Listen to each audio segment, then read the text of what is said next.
Bonsoir, Monaco face au Covid-19, émission spéciale crise sanitaire numéro 42. Après l'allocution solennelle du prince Albert II, hier soir, nous vous proposons à nouveau une émission spéciale consacrée aux mesures de déconfinement, avec cette fois les modalités concrètes qui seront présentées là dans un instant par le ministre d'État Serge Tel et les membres du gouvernement. Nous entendrons donc Didier Gamerdinger pour un état des lieux sanitaires, Jean Castellini concernant l'impact économique, puis Patrice Célario sur le retour à l'école, c'est un point également très attendu. Nous vous proposerons ensuite un débriefing complet avec le décryptage de Patricia Navarro, rédactrice en chef de Monaco Info, puis des réactions de commerçants et puis aussi du patronat. Le ministre d'État, Serge Tel, s'apprête à prendre la parole.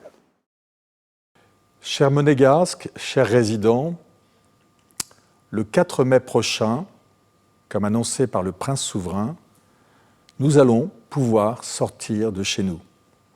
Nous allons pouvoir circuler librement sur l'ensemble du territoire national, nuit et jour, sans restriction, sans avoir à justifier nos déplacements.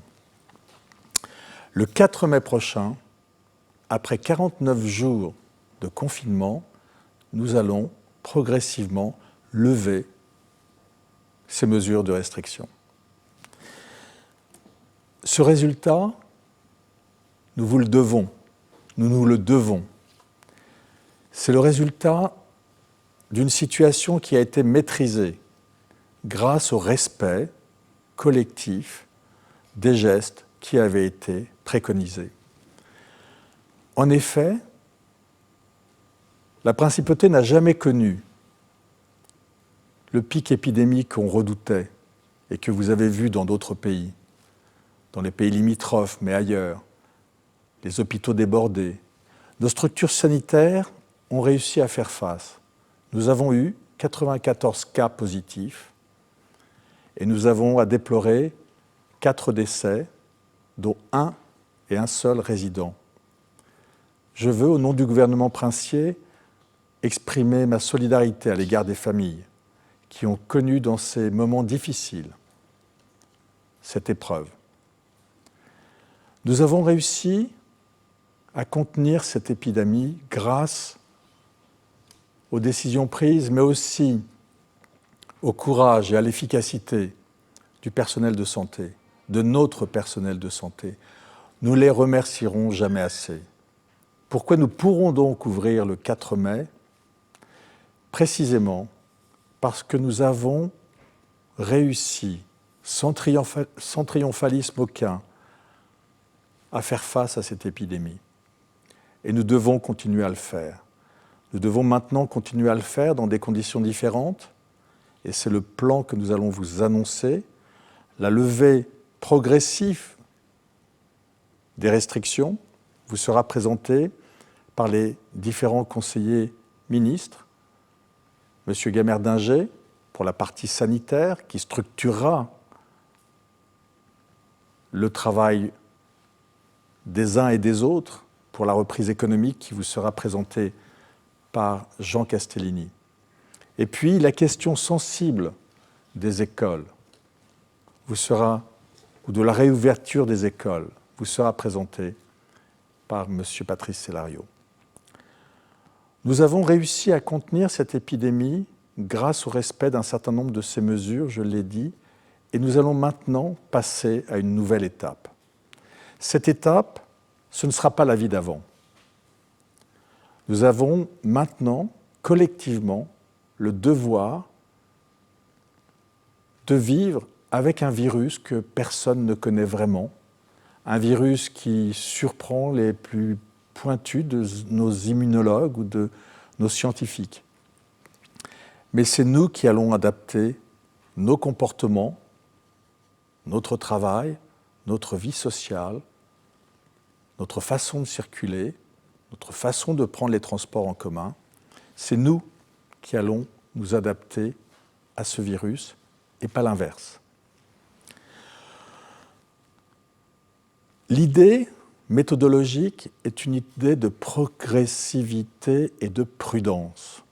Nous allons, dans le plan de déconfinement que nous allons vous présenter, rester vigilants entre activité économique, et circulation du virus Covid-19.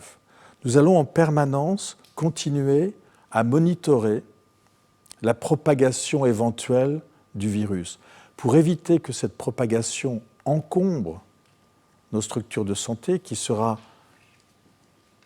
le marqueur de la réalité épidémiologique, et j'allais dire scientifique, en tous les cas médicale,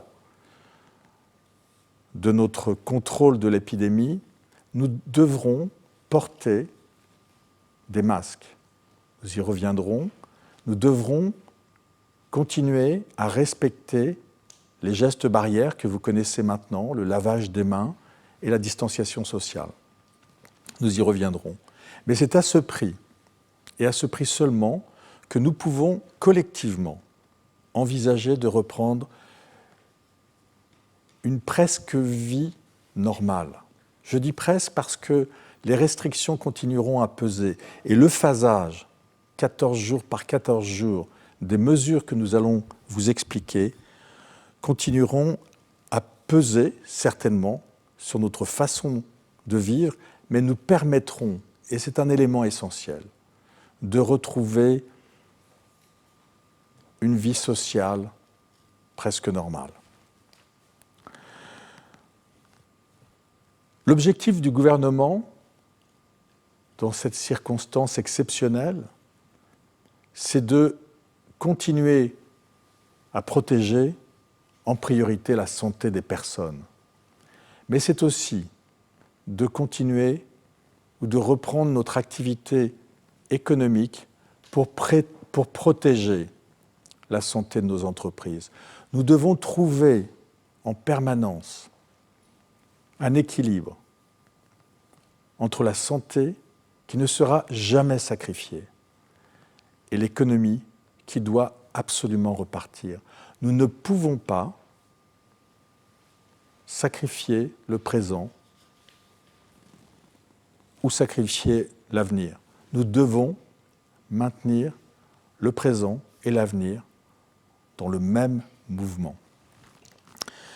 Je vais donc passer la parole maintenant aux différents conseillers de gouvernement pour rentrer dans le détail. Mais un mot encore, pour vous dire que cette phase ne pourra être réussie que si vous, si nous tous respectons ce qui va être présenté, ce qui va vous être présenté. C'est collectivement que nous arriverons à tenir, c'est collectivement que nous arriverons à reprendre le contrôle de nos vies dans ce moment particulièrement difficile. Et je ne peux pas m'empêcher de saluer chacun d'entre vous, chacun d'entre nous, de ce qui a été fait et de l'incroyable et formidable mobilisation qui nous a permis d'en être aujourd'hui à ce point de la nouvelle étape qui va vous être présentée par Didier Gamerdinger. Bonjour madame, bonjour monsieur. Comme l'a souligné à l'instant le ministre d'État, nous avons réussi à éviter que l'épidémie soit trop importante. Elle est aujourd'hui passée. Et sur le graphique que vous avez sous les yeux, on voit bien son développement progressif en Principauté de Monaco. Et puis ce qu'on appelle le plateau épidémique, c'est-à-dire le fait que pendant plusieurs jours, il n'y a pas eu de cas nouveaux. Et enfin, ce que nous attendions, c'est-à-dire une diminution progressive à la fois des cas nouveaux et des patients suivis, soit en ville, soit à l'hôpital Princesse Grace. Le nombre de patients guéris augmente régulièrement et j'ai la bonne nouvelle de vous indiquer que ce matin encore, 5 patients ont été déclarés guéris. Alors nous avons malheureusement eu à déplorer 5 décès, dont celui d'un résident. Nous avons tous été extrêmement affectés. Et je voudrais à mon tour remercier l'ensemble des personnes, les compétences et les métiers qui nous ont été et qui continueront à nous être cruciaux pour nous tous.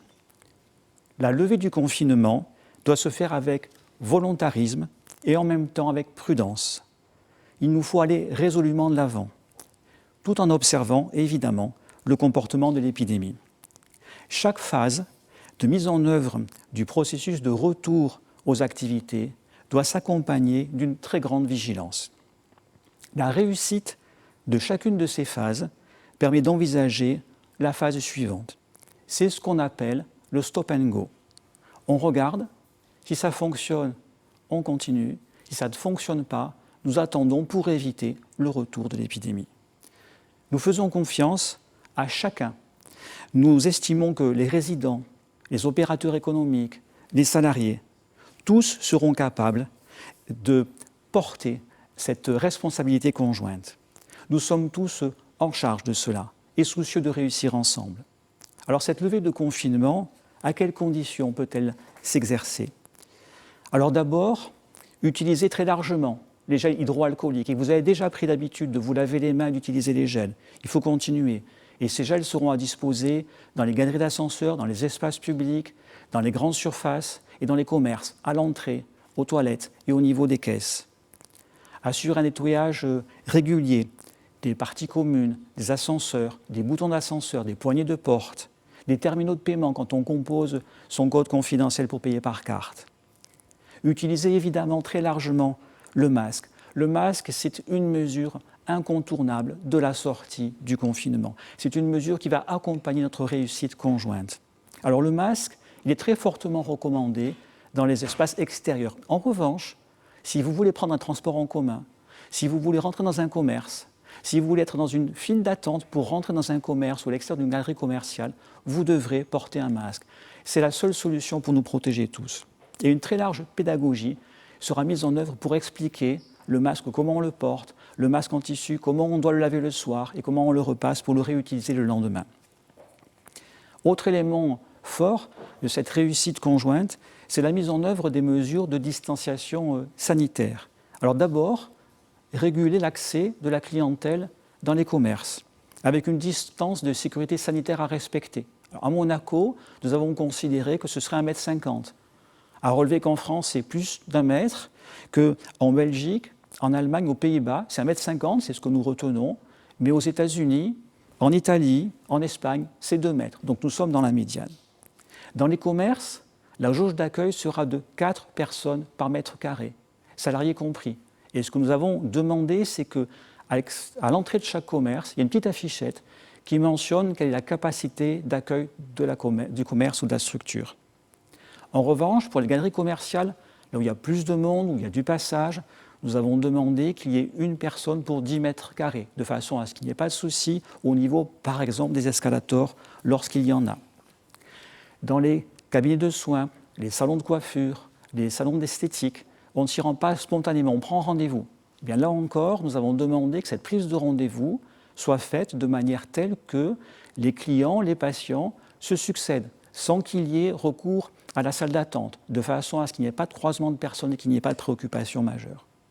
Dans les commerces, autre demande de notre part, matérialiser au sol une sorte de circuit de cheminement pour éviter que la clientèle fasse des allers-retours et que du coup il y ait des croisements. Nous pensons que c'est une mesure qui est de nature à répondre aux attentes de chacun et qu'elle est facilement mise en œuvre.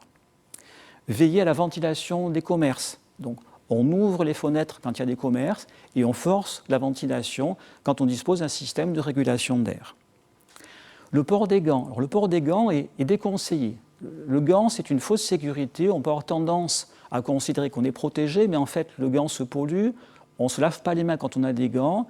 On peut porter le gant au visage. Et finalement, c'est une fausse bonne idée. Il vaut mieux ne pas porter de gants et utiliser régulièrement les gels hydroalcooliques. Une protection en plexiglas peut être tout à fait utile, au niveau notamment des caisses de paiement. Beaucoup de commerçants l'ont déjà fait. Donc soit un plexiglas, soit une visière si ça n'est pas faisable. Les services de la santé feront des contrôles réguliers, alors des contrôles conseils. Si on observe que les préconisations sont mal mises en œuvre, nous serons aux côtés des exploitants pour les orienter vers les bonnes décisions. Nous serons extrêmement attentifs. Éviter les rassemblements dans les espaces publics. Là aussi, c'est un facteur de risque. Et enfin, en raison du risque de contamination par les mains, dite contamination manu-portée, nous ne pourrons pas rouvrir les espaces dédiés aux tout-petits parce qu'il y a des balançoires, parce qu'il y a des toboggans, et on voit bien qu'on ne peut pas, là, assurer les mesures d'asepsie. De la même façon, nous ne pourrons pas restituer à un usage libre les aires et agrès sportifs qui sont à disposition des pratiquants, mais que là, nous devrons pour un temps maintenir fermés. Tous ces éléments, vous les retrouverez sur le site du gouvernement sous forme de fiches préparées par la Direction d'Action Sanitaire, de façon à ce que chacun puisse partager ces mesures de bon sens qui nous accompagneront dans les mois qui viennent. Et pour cheminer concrètement dans la levée du confinement, ce qu'il faut savoir, c'est que des sociétés monégasques sont en capacité de produire des gels hydroalcooliques, plusieurs tonnes par semaine, et qu'elles vont le faire, et que ça répondra à nos besoins. Que des sociétés monégasques sont en mesure de produire des masques en tissu, et nous commandons et nous avons acheté toute leur production. Et nous avons également réfléchi à nous approvisionner, ce qui est fait, auprès de fournisseurs extérieurs pour être en mesure de distribuer très largement à la population résidente les masques en tissu qui nous sont utiles. Et cette distribution est quasiment terminée. Les masques dits jetables seront mis à disposition des opérateurs économiques pour leurs salariés, de façon à ce que ces derniers soient également équipés. Et enfin, dans les pharmacies, dans les bazars, dans les grandes surfaces de la Principauté de Monaco, vous trouvez des masques dont certains ont été en fait mis à disposition de ces grandes surfaces par le gouvernement à prix coûtant. Autre mesure qui nous accompagnera dans la levée du confinement, les tests. Alors les tests PCR, on en a beaucoup parlé, ce sont les tests rhinopharyngés. Il faut savoir qu'à Monaco, nous en avons déjà pratiqué plus d'1 millier et que nous allons évidemment continuer puisque nous avons maintenant des capacités propres à l'hôpital et au centre scientifique de Monaco, par exemple, pour faire nos propres analyses. Et puis les tests sérologiques, on en parle beaucoup, ils sont en cours de mise au point, nous en avons commandé, nous les faisons expérimenter pour nous assurer chaque fois qu'ils répondent à ce que nous attendons. Je ne prendrai aucun risque avec les tests sérologiques. Alors vous savez que ce sont des systèmes qui permettent de regarder si une personne a été en contact avec le virus, soit par une prise de sang, soit par une petite goutte de sang prélevée au bout du doigt. Donc nous portons beaucoup d'espoir sur cette nouvelle technique qui est en cours d'expérimentation en ce moment même, tant au laboratoire du CHPG que dans un laboratoire de ville pour nous assurer qu'ils sont totalement fiables, auquel cas nous serons en mesure d'en commander massivement pour les proposer à la population. Avant d'aborder le phasage à proprement parler de la levée du confinement, je voudrais faire un point sur les personnes âgées, parce que c'est attendu par les familles et par nos aînés qui souhaitent avoir des informations à ce sujet. Alors, les personnes âgées sont soit en institution, soit en ville. Pour les aînés qui sont en institution, le protocole prévoit, dans un premier temps, une reprise des repas en commun par petits groupes de personnes âgées, parce que c'est un élément essentiel de la sociabilisation de nos aînés. Dans un deuxième temps, une reprise des animations, le chant, la musique, les distractions, les jeux, parce que là aussi c'est important pour eux. Et puis assez rapidement, nous allons être en mesure de proposer aux familles d'aller à la rencontre de leurs aînés et de leurs parents, avec, dans une même salle, en fait, sans vitre, sans plexiglas, la possibilité de se voir. Alors évidemment, on ne pourra pas se toucher, mais enfin on se rapproche et on pourra parler. Mais avant de le faire, il faudra que les visiteurs, peu nombreux, remplissent un petit questionnaire. Avez-vous des symptômes? Est-ce que vous toussez? Avez-vous de la fièvre? Vous êtes-vous déplacé? Pour ne courir absolument aucun risque. Et la proposition formulée par le responsable de la filière gériatrique, c'est que ces visites se fassent une fois par semaine pour commencer, et puis à un intervalle plus rapproché, dès que ce sera possible, pour répondre aux aspirations des familles. Les personnes âgées en ville maintenant. Il faut savoir qu'à Monaco, nous avons plus de 8000 personnes résidentes âgées de plus de 70 ans, et que leur état de santé est très variable, de personnes qui sont totalement autonomes à des personnes qui le sont moins, qui ont des facteurs dits de comorbidité. Donc nous devons être extrêmement attentifs, prudents, les accompagner dans ce retour à une vie la plus normale possible. Et nous pensons que passer par leur médecin traitant, c'est une bonne solution. Passer par la mairie, c'est une bonne solution. Par les sociétés de prestation de services à domicile aussi. Par le centre de coordination gérontologique qui pourra nous accompagner dans cette démarche. Alors les phases de levée du confinement vont maintenant vous être présentées. Nous y avons tous beaucoup travaillé, les médecins, les scientifiques, dans la concertation la plus large avec les membres du gouvernement, les collègues et les opérateurs économiques notamment. 3 phases dans cette levée du confinement, avec une observation constante de la mise en œuvre et surtout de leur effet. La réussite de ces différentes phases repose sur nous tous. Et sachons ensemble, être à la hauteur de ce nouveau défi. Merci. Merci, Monsieur Gamerdinger. Voilà, vous venez d'entendre tour à tour Serge Tel, le ministre d'État, et Didier Gamerdinger, le conseiller ministre en charge de la santé et des affaires sociales. Et clairement, les maîtres mots de leur intervention, c'est que la priorité numéro 1, c'est la santé. Vient ensuite la relance de l'activité économique. La levée du confinement sera progressive et à partir de lundi, nous pourrons sortir librement de la maison sans devoir justifier nos déplacements. Seules les plages, les aires de jeu et de sport seront fermées. Le couvre-feu sera levé. Le port du masque, lui, est très fortement recommandé et il sera obligatoire dans les transports et les magasins. Nous, donc, vous proposerons, après ces déclarations, un débriefing très complet avec Patricia Navarro. Place à présent au ministre conseiller en charge des finances et de l'économie, Jean Castellini. Monsieur Castellini. Oui, merci Monsieur le ministre et bonsoir à tous et à toutes. Peut-être quelques mots en introduction pour souligner que la réouverture des commerces et la reprise de l'activité sont essentielles, car l'impact économique de la crise est lourd, très lourd. Une reprise rapide est d'autant plus importante pour ne pas hypothéquer l'avenir. J'oserais presque dire que les commerçants, les entrepreneurs, ce sont les soignants de notre économie et de nos emplois. Et puis, pour un conseiller de gouvernement aux finances, proposer un budget rectificatif avec un déficit égal au tiers du budget voté, il y a à peine 4 mois, ce n'est pas facile. Et ça n'a pas été facile pour des élus responsables de le voter. Mais c'est notre base de travail aujourd'hui. Je voudrais donc, pour terminer ces quelques mots d'introduction, saluer, comme l'ont fait le ministre d'État et M. Gamerdinger, la responsabilité de tous et l'esprit de concertation qui a prévalu. Les mesures de distanciation sanitaire, notamment, qui ont été exposées par M. Gamerdinger, résultent de la coopération de nombreux acteurs économiques avec ses services et avec les miens. Et c'est pour le gouvernement une garantie de réussite, car cela signifie que ces mesures sont comprises parce qu'elles ont été expliquées et qu'elles sont acceptées. Revenons donc à cette levée progressive en plusieurs phases du confinement. Nous serons plus précis sur les 2 premières phases, celle qui débute le 4 mai et sur laquelle je vais revenir, et celle que M. Cellario exposera qui débutera le 11 mai, puisqu'en fait, la phase suivante, elle dépendra de la réussite des phases antérieures. Nous allons donc avoir de nombreux commerces, et je vais les exprimer et les exposer en détail, qui vont pouvoir rouvrir le 4 mai.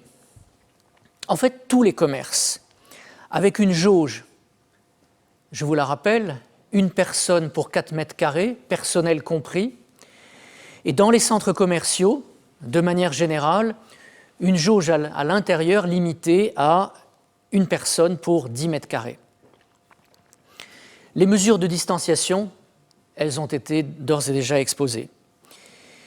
Il y a d'autres commerces qui font l'objet nécessairement de prise de rendez-vous. Et ce sera obligatoire, par exemple pour les salons de coiffure, les cabinets de soins, les esthéticiennes.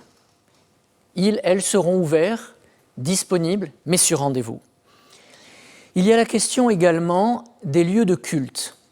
Les églises sont restées ouvertes pendant la période de confinement, mais les rassemblements à l'intérieur de ces églises, les services religieux n'étaient pas autorisés avec du public, accessibles au public. Eh bien, à partir du 4 mai, en respectant les mesures de distanciation sociale, 1,50 m entre les personnes, il pourra y avoir à nouveau une reprise dans les divers lieux de culte de la principauté. Une activité qui n'avait pas cessé, mais qui était assez limitée pendant cette période de confinement, c'était l'activité de restauration par le biais exclusif de la vente à emporter ou de la livraison à domicile. Ces activités, bien sûr, vont pouvoir continuer, elles pourront être renforcées par les établissements qui les proposeront et qui peut-être ne les proposent pas aujourd'hui. En revanche, j'y reviendrai dans un second temps, ne seront pas permises pour quelques semaines encore, et sans doute jusqu'au début du mois de juin au plus tôt, les activités de restauration sur place. La fonction publique maintenant, parce que le 4 mai sera une date également très importante pour les fonctionnaires.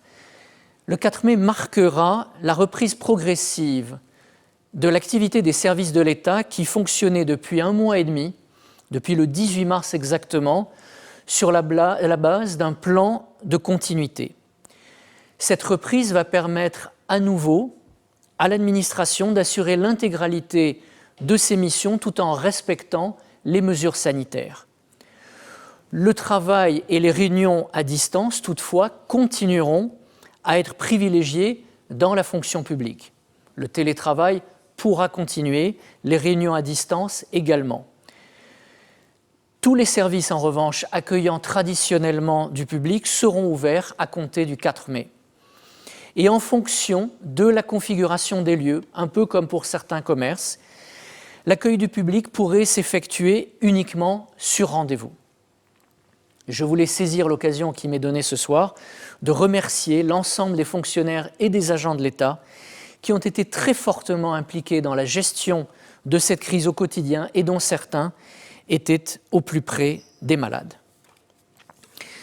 D'autres activités pourront également reprendre, comme par exemple la navigation de plaisance à la journée, de 9h à 20h, sous contrôle de la direction de la police maritime, tout en sachant que, au moins dans un futur proche, l'Italie comme la France resteront fermées. Et puis une autre mesure phare concerne bien évidemment le maintien de l'interdiction des bateaux de croisière en principauté. Nous avons bien vu à quel point ces navires avaient connu de fortes contaminations, des cas nombreux à bord, et nous ne pouvons pas envisager dans un futur proche, ni même en fixant une quelconque date aujourd'hui, d'accepter à nouveau l'activité de croisière en principauté. Alors je sais bien que cela pénalise un certain nombre d'acteurs économiques, notamment certains commerçants de la Condamine, des commerçants du Rocher, qui pour leur activité dépendent aussi beaucoup des bateaux de croisière, mais je dois souligner aujourd'hui, être très clair à ce sujet, qu'ils ne reprendront pas à Monaco dans un futur proche. Et puis, il y aura, au niveau des transports en commun, la reprise avec une activité normale, un service normal de la compagnie des autobus de Monaco, dont vous savez qu'en cette période de confinement, elle fonctionnait sur la base du service du week-end. Là, nous allons reprendre, comme il y aura plus de monde dans les rues, il y aura plus de personnes qui viendront travailler à Monaco et consommer à Monaco, relancer l'activité économique, il faudra bien que le service de bus, lui aussi, reprenne un rythme normal. L'héliport reprendra également partiellement son activité, notamment à travers des activités de charter et de vol à la demande. Et enfin, une autre activité clé pour Monaco, ce sont les chantiers.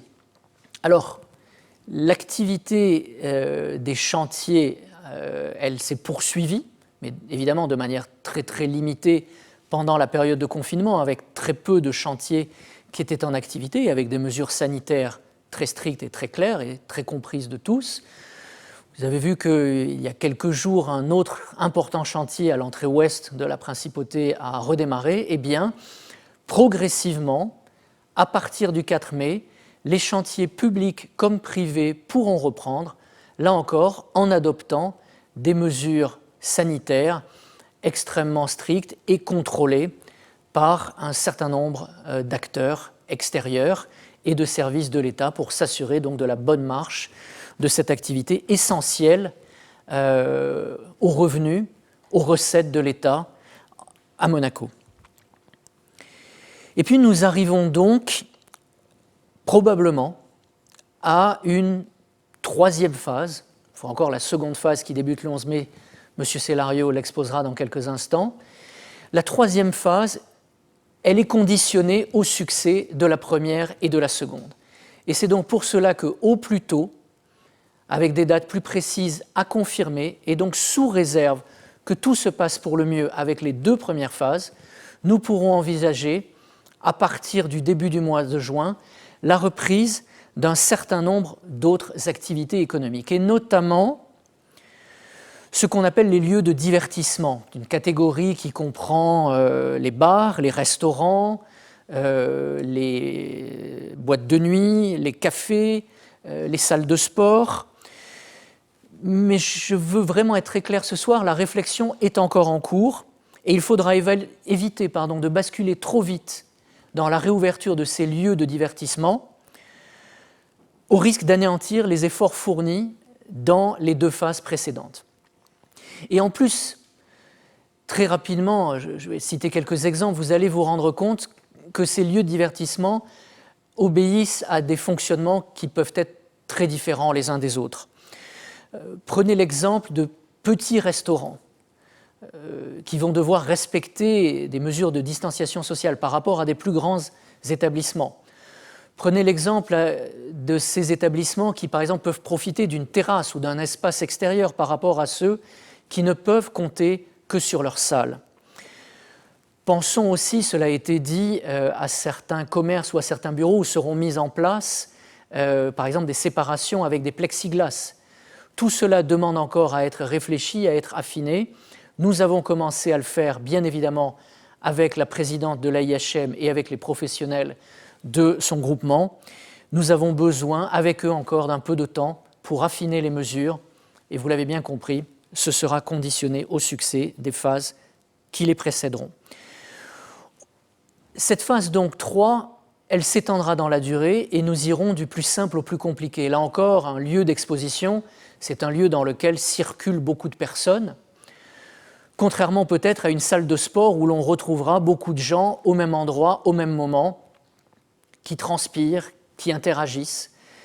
Et c'est pour ça qu'au niveau des activités sportives, il y aura également des distinctions qui seront faites, par exemple, entre des activités opérées à titre individuel et puis des activités de sport collectif.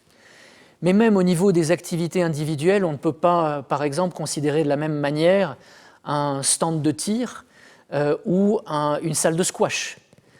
Donc vous voyez bien que tout cela est compliqué, nécessite encore de la réflexion, de la concertation, du temps. Nous partirons de ce qui est le plus simple pour aller vers le plus compliqué. Il y a également la question des plages et des piscines. Vous savez qu'en ce moment, le Larvoto est en travaux, donc la question de la plage du Larvoto ne se posera même pas avant sans doute la fin du mois de juin, mais il y aura d'autres entités, d'autres établissements, notamment des établissements hôteliers, avec des plages, avec des piscines. Eh bien, nous ne pourrons leur confirmer une date de réouverture pas avant quelques semaines, et en tout état de cause, cette réouverture ne pourra pas se faire avant très certainement le début du mois de juin. C'était ce que je souhaitais vous dire ce soir. Voilà, vous venez d'entendre Jean Castellini, le ministre des Finances, qui est revenu plus en détail sur le phasage. Avec la phase 1, le 4 mai, tous les commerces pourront rouvrir. En revanche, les restaurants resteront fermés au moins jusqu'en juin, lors de la phase 3, dont la date exacte dépendra de la réussite des phases 1 et 2. Place à présent à un autre dossier très attendu, celui des écoles. Voici le ministre de l'Intérieur en charge de l'Éducation nationale, Patrice Célario. Prudent et vigilant. Monsieur Célario. Merci, Monsieur le Ministre. Bonsoir à tous. Effectivement, la question de la réouverture des établissements scolaires est une question qui est importante et qui touche tout le monde parce qu'elle est, comment dirais-je, au cœur des préoccupations de chaque parent vis-à-vis de l'éducation de son enfant. Elle est importante parce que, bien évidemment, nous avons des classes qui sont plus particulièrement en enjeu que d'autres et qui conditionnent le développement et l'enseignement des élèves tout au long de leur parcours scolaire. Nous avons la chance, en principauté, d'avoir une communauté scolaire relativement petite, des établissements bien structurés, des chefs d'établissement avec des équipes pédagogiques de grande qualité et une possibilité d'avoir un encadrement important autour des élèves. Aussi, après une large concertation, tant des établissements scolaires, des parents d'élèves que de la communauté éducative, nous avons considéré qu'il était possible d'ouvrir de manière progressive, raisonnée, un certain nombre de classes justement à enjeu. Celles-ci sont les classes qui comportent des examens finaux. Je pense notamment à la terminale, à la première, puisque nous avons un oral de français pour les jeunes lycéens, mais également la troisième avec le brevet national, mais également la sixième, qui est une classe importante pour le début du parcours au sein du collège, le CM2 pour l'apprentissage et le passage en collège, et le CP pour l'apprentissage de la lecture. Donc ceci peut s'imaginer à condition, bien évidemment, qu'un certain nombre de prérequis, de conditions indispensables sont réunis. Ces conditions, elles ont été déjà énumérées par M. Gamerdinger. Bien évidemment, c'est la mise en place de mesures concrètes permettant de garantir une sécurité sanitaire au sein des établissements scolaires. D'abord et avant tout, le port obligatoire du masque ou d'un dispositif de protection pour l'ensemble des personnes pénétrant dans l'école. C'est la distribution donc de masques aux élèves, aussi bien qu'au personnel, enseignants et non enseignants. C'est le respect des gestes barrières, bien évidemment, avec notamment un lavage des mains à l'entrée des établissements ainsi qu'à la sortie, et puis à la fin de chaque cours ou de chaque activité. C'est la mise à disposition très large de gel hydroalcoolique ainsi que de savon dans les différents locaux des établissements.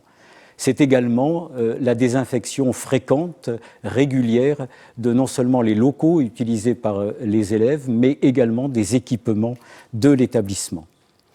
C'est également aussi l'accueil, une organisation de l'accueil et des cheminements des élèves au sein des établissements pour éviter tout attroupement, tout rassemblement, éviter le croisement des élèves dans les couloirs.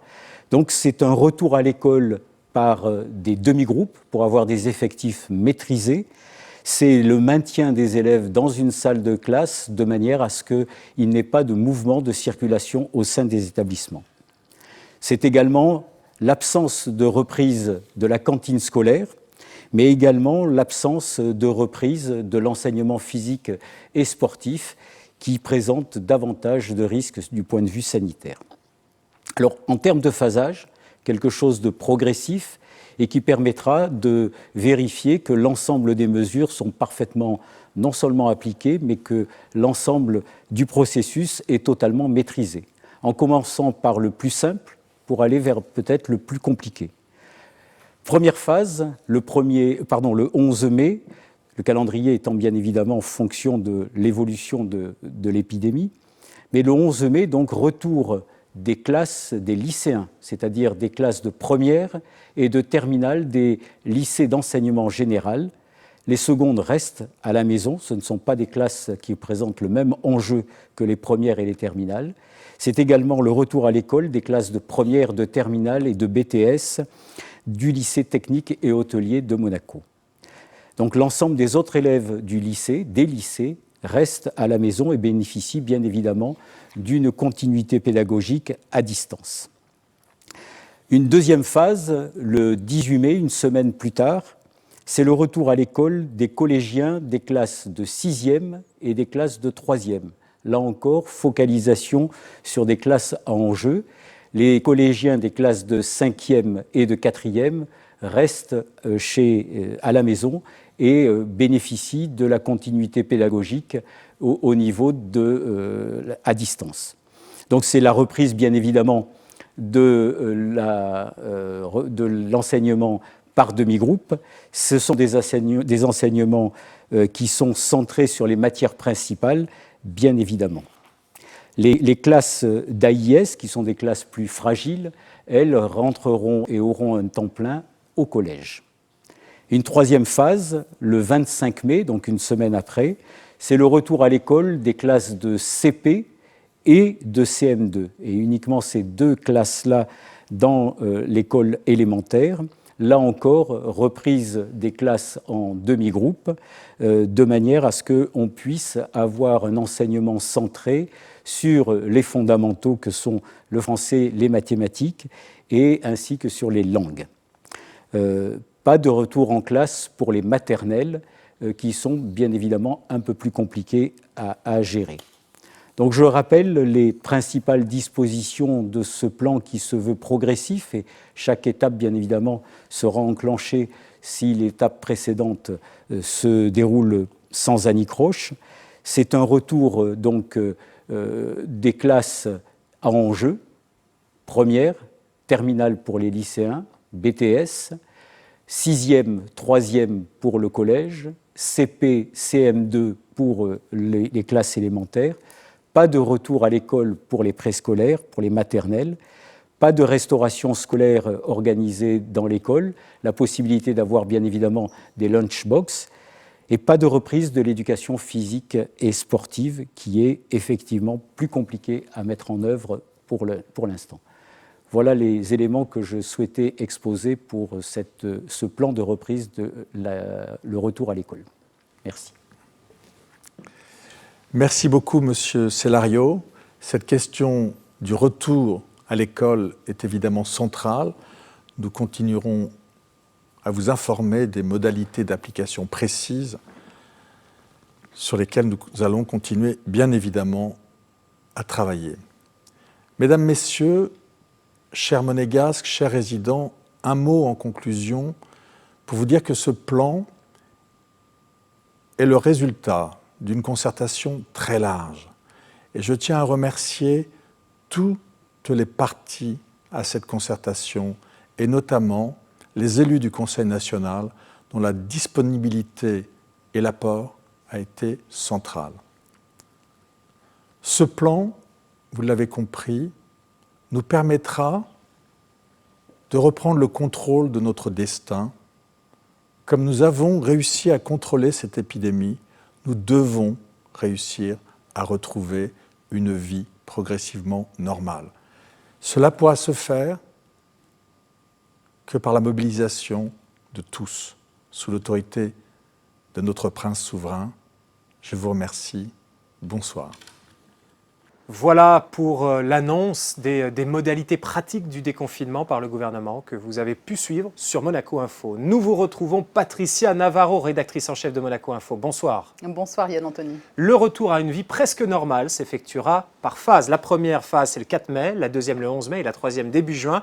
La situation sanitaire sera sous monitoring pour permettre finalement de passer d'une phase à l'autre. Oui, le prince Albert II l'avait souligné dans son allocution.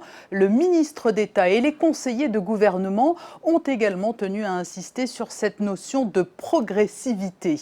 La reprise se fera en plusieurs phases, 3 donc au total, pour permettre la mise en place d'une stratégie de stop and go.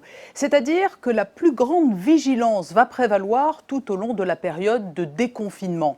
À l'issue de chaque phase, un bilan sera effectué pour voir s'il convient de lancer la phase suivante. Ainsi, lorsque la première phase, débutée le 4 mai, arrivera à son terme, il sera possible de décider de la poursuite ou non de ce déconfinement progressif. La situation sanitaire conditionnera la poursuite du lent retour à la normale, l'objectif du gouvernement étant d'agir avec prudence pour assurer la préservation de la santé de tous. Alors, les écoles, à présent, c'est le calendrier qui était certainement le plus attendu par les parents, Patricia. Le retour à l'école s'effectuera lui aussi par étapes et en tout cas selon les niveaux scolaires. Pour ce qui concerne l'école, les premières classes à effectuer leur rentrée seront les classes à enjeu, qui sont notamment sanctionnées par des examens. Eh bien, la plupart de ces classes reprendront le chemin de l'école à partir du 11 mai.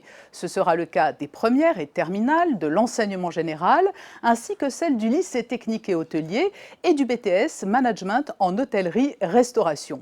Le lundi 18 mai, retour en classe des collégiens de 6e et 3e. Enfin, le 25 mai, ce sera l'heure de la reprise pour les élèves de CP et CM2. Alors, qu'adviendra-t-il des autres classes que vous n'avez pas citées? Oui, tous les autres élèves, c'est-à-dire ceux de seconde, 5e, 4e, les petits élèves de CE1, CE2, CM1 bénéficieront de la continuité pédagogique à distance, et ce, jusqu'à la fin de l'année. Pas de retour à l'école envisagé non plus pour les maternelles. Voilà donc pour le calendrier de reprise. Et qu'en est-il finalement des conditions sanitaires pour nos bouts de chou? Alors Patrice Célario l'a expliqué, toutes les personnes pénétrant dans un établissement scolaire, enseignants, personnel de l'encadrement ou enfants, porteront un masque. Du gel hydroalcoolique et du savon seront mis à disposition. Les locaux et les équipements seront minutieusement désinfectés. L'accueil et le cheminement des élèves dans les établissements devront permettre de faciliter la distanciation. Le retour à l'école s'effectuera également en demi-groupe afin de limiter les effectifs. Attention, il n'y aura pas de cantine. Alors revenons à présent sur le cas des commerçants. Serge Tel l'a souligné, l'objectif du gouvernement, c'est de maintenir un équilibre constant entre la santé et la relance économique du pays. Le redémarrage économique se fera donc lui aussi pas à pas et ça va demander aux petits commerçants, on va dire, quelques adaptations importantes. Oui, la réouverture se fera sous condition, bien sûr, du respect des règles sanitaires indispensables, avec l'utilisation large du gel dans tous les lieux de passage, le nettoyage régulier des espaces, l'utilisation du masque à l'intérieur d'un commerce ou dans une file d'attente. À noter que le port des gants n'est pas recommandé. Il faudra respecter la distanciation sanitaire et dans les commerces le permettant, il faudra une prise de rendez-vous pour éviter les salles d'attente. Ce sera par exemple le cas chez les coiffeurs. Il faudra matérialiser au sol un cheminement pour guider le client et avoir une ventilation suffisante. Merci beaucoup Patricia. Restez avec nous. Nous allons à présent retrouver un commerçant, un fleuriste en l'occurrence. Bonsoir Dominique Gastaldi. Bonsoir. Merci beaucoup d'être avec nous. Je vois, du muguet, je vois des fleurs, c'est pour moi? Ça pourra être pour vous à partir de demain. On est en pleine préparation, effectivement. J'imagine, désolé de vous importuner en pleine préparation, mais en tout cas c'est important d'avoir votre point de vue. Vous avez entendu toutes les précisions données par Patricia Navarro, donc ça va quand même être assez contraignant, cette réouverture des commerces. Ben, écoutez, ça va être un peu contraignant, évidemment. On se prépare depuis quelques semaines déjà, car on savait qu'il allait falloir s'équiper, notamment en masque, en gel hydroalcoolique. Et le plus contraignant, évidemment, sera d'avoir peu de clients dans la boutique en même temps. Chez Gastaldi Fleurs, vous avez 3 boutiques en principauté, si je ne m'abuse. Voilà, nous avons 3 boutiques. Et là, la consigne, c'est une personne pour 4 mètres carrés dans les boutiques. Donc ça comprend, j'imagine, aussi le personnel et les clients. Une boutique, ça fait quelle surface? Alors, on a une petite boutique au Métropole de pas beaucoup plus que 10 mètres carrés. Et puis après, on a des boutiques un peu plus grandes qui vont jusqu'à 50-60 mètres carrés, comme à Fontvieille, au centre commercial Carrefour. Donc au Métropole, ça veut dire un vendeur ou une vendeuse et un client, pas plus. Exactement, exactement. Dans une boutique où avant, on allait jusqu'à 3 vendeurs ou 2 vendeurs et plusieurs clients à la fois.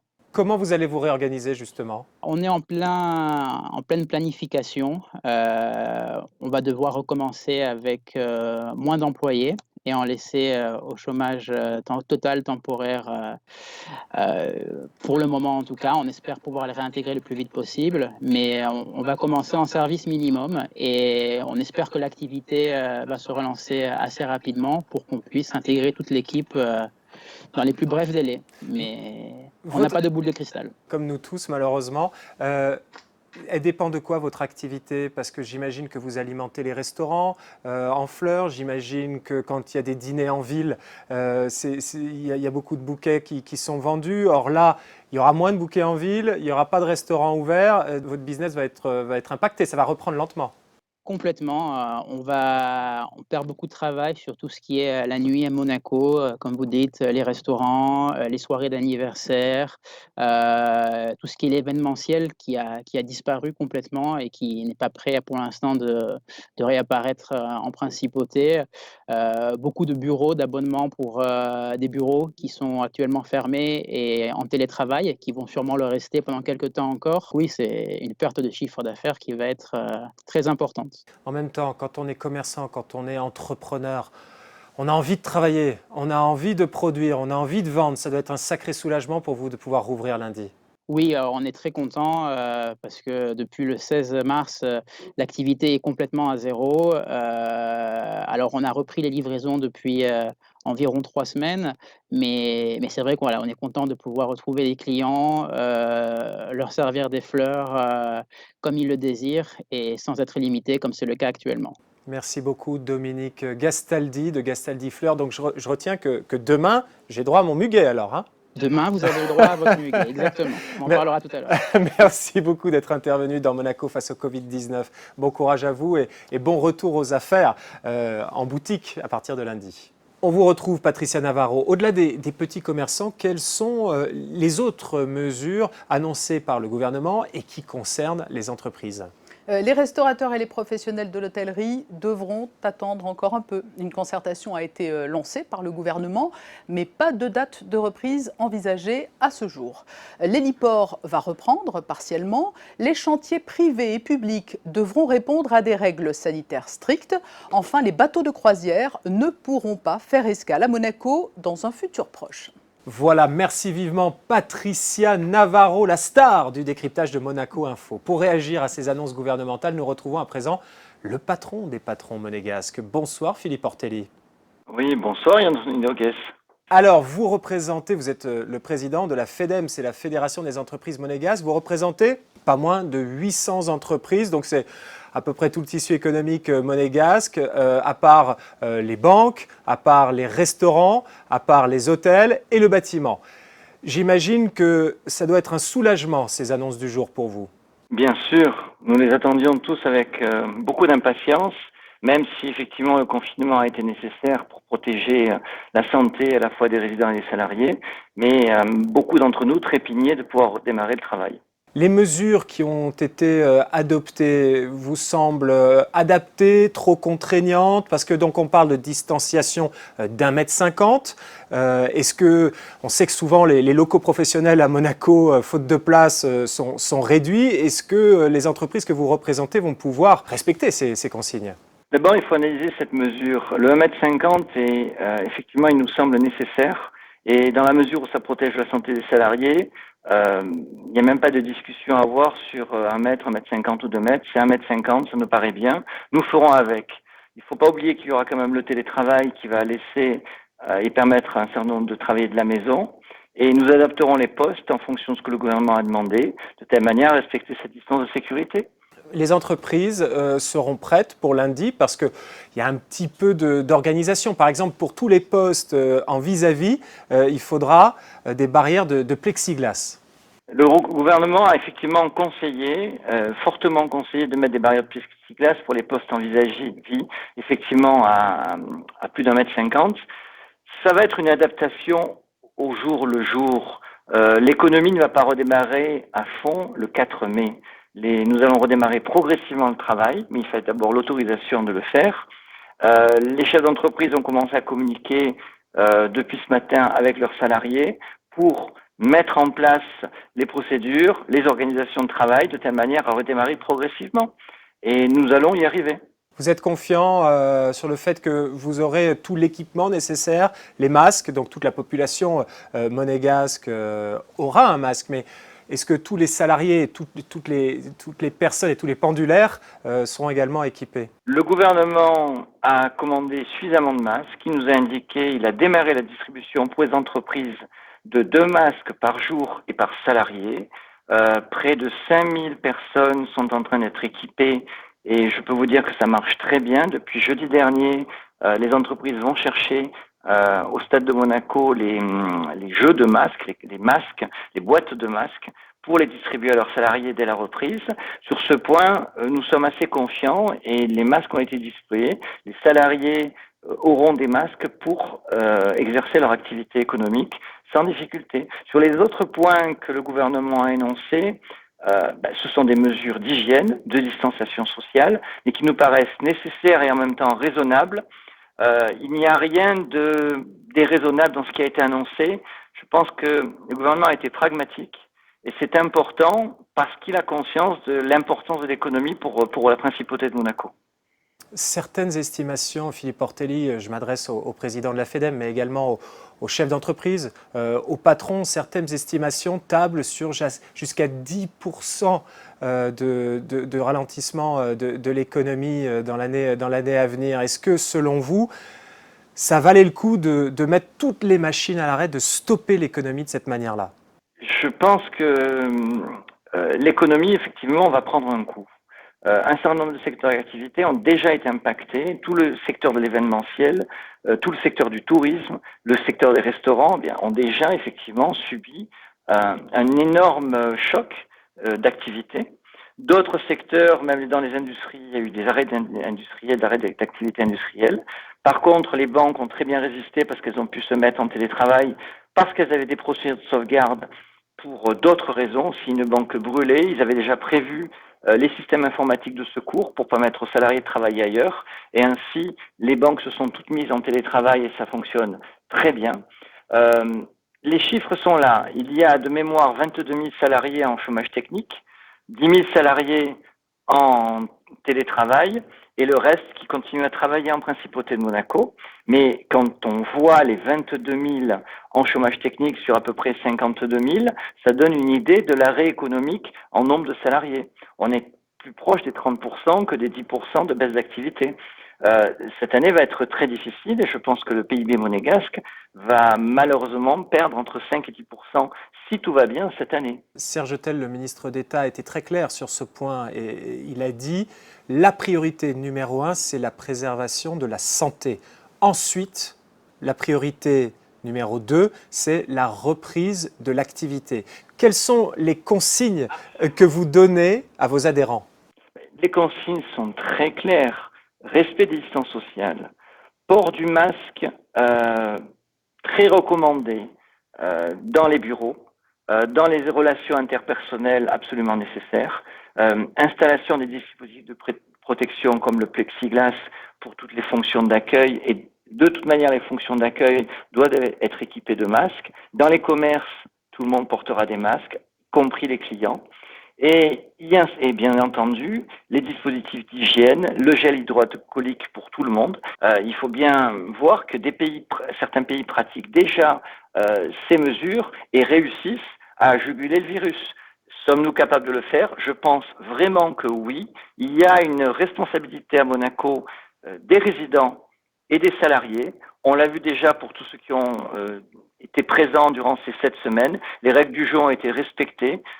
On sait par le gouvernement qui a fait quand même de nombreux contrôles qu'à plus de 99%, chacun s'est comporté correctement. Et je crois vraiment que dans la suite et dans le redémarrage économique, c'est notre intérêt à tous d'appliquer les règles avec sérieux et intelligence. Merci Philippe Ortelli, le patron des patrons monégasques. Merci beaucoup d'être intervenu dans cette émission. À bientôt. Merci pour votre écoute. Voilà donc ce que nous pouvions dire sur les modalités de la levée du confinement. Voici à présent le best-of de vos posts sur le réseau Malizia.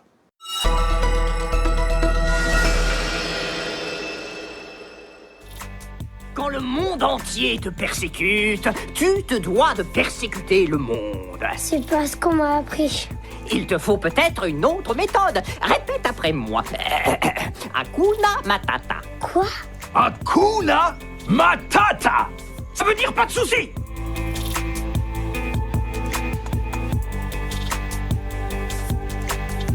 It may get bigger, it may get a little bigger, it may not get bigger at all. We'll see what happens. But regardless of what happens, we're totally prepared.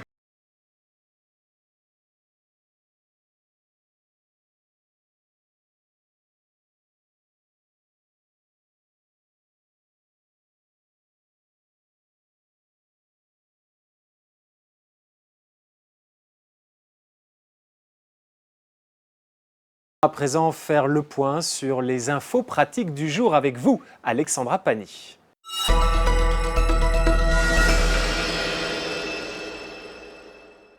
Bonsoir Yann Anthony. Autre actualité et information pratique du jour, on l'a déjà évoqué dans cette émission, la région Grand Est est l'une des plus touchées de France. Des médecins, des infirmiers et des aides-soignants du centre hospitalier Princesse Grace sont partis depuis quelques semaines à tour de rôle pour prêter main forte au GHR Mulhouse Sud-Alsace. Le club des Alsaciens de Monaco a été sensible à cette démarche et a donc souhaité leur rendre hommage en créant une cagnotte Litchi. Si vous voulez participer, rendez-vous donc sur le site litchi.com. Le nom de la cagnotte est Solidarité Monaco Mulhouse. Et en cette période de crise sanitaire, les transports en commun ont dû adapter leurs différents véhicules pour répondre aux mesures sanitaires. C'est également le cas des taxis de Monaco. Une dizaine de véhicules sont stationnés depuis le début du confinement, place du Casino, seul lieu de regroupement de la principauté. Sachez qu'ils assurent 7 jours sur 7 et 24 heures sur 24 les courses sur l'ensemble du territoire, mais aussi vers l'extérieur. Pour respecter les mesures sanitaires, les véhicules sont dorénavant équipés de plexiglas isolant, les voitures sont désinfectées après chaque course et les chauffeurs sont équipés de masques. Sachez que vous pouvez également réserver les véhicules par téléphone au 93 15 01 01. Vous avez été nombreux à vous mobiliser pour la battle des immeubles depuis 2 semaines. Qui a fait le plus de bruit pour soutenir ceux qui œuvrent en première ligne de cette crise ? Quel quartier remportera donc la bataille ? Nous vous avons donné rendez-vous sur les pages Facebook de Monaco Info et du réseau Malizia. Je vous rappelle que vous avez jusqu'à ce mercredi midi pour voter en likant la vidéo de votre quartier favori. Les 2 quartiers ayant récolté le plus de votes iront en finale. On compte sur votre mobilisation. Merci beaucoup Alexandra. Et d'ailleurs, à ce stade des qualifications pour la finale de la Battle des immeubles, c'est la Condamine et le Boulevard de Belgique qui sont en tête.